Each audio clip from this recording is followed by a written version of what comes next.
Children have constipation if they have pain or straining with the passage of firm or hard stools. Often the bowel movements are a bit infrequent and they might occur less than 3 times per week.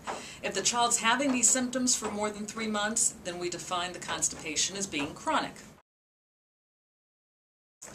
Constipation can develop over time, and very often it begins when a child experiences a painful bowel movement and then starts to hold back bowel movements. This leads to more stool being accumulated in the colon, and the longer the stool stays in the colon, the harder and larger it gets.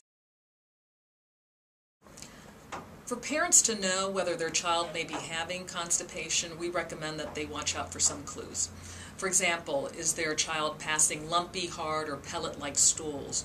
Or is the child straining or complaining of pain with bowel movements, or avoiding or refusing to use the toilet? Is the child complaining of abdominal bloating, feeling full, or just not eating as much as they used to? And are the parents noticing soiling in the child's underwear or an increase in bedwetting?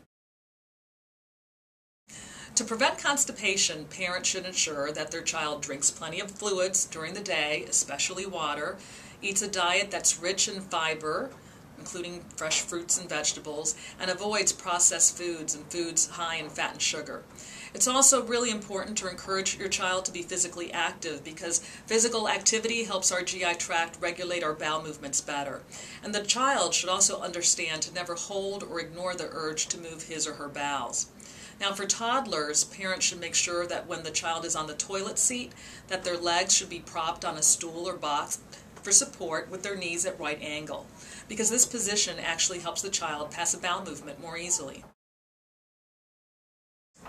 Now in our pediatric gastroenterology clinics, we see hundreds of children each year with chronic constipation, and we now know that many children with these severe symptoms can benefit from a team approach that includes educating the family about constipation, using the medicines daily and at the right doses, and teaching the family behavioral techniques that are going to minimize the discomfort the child feels about toileting.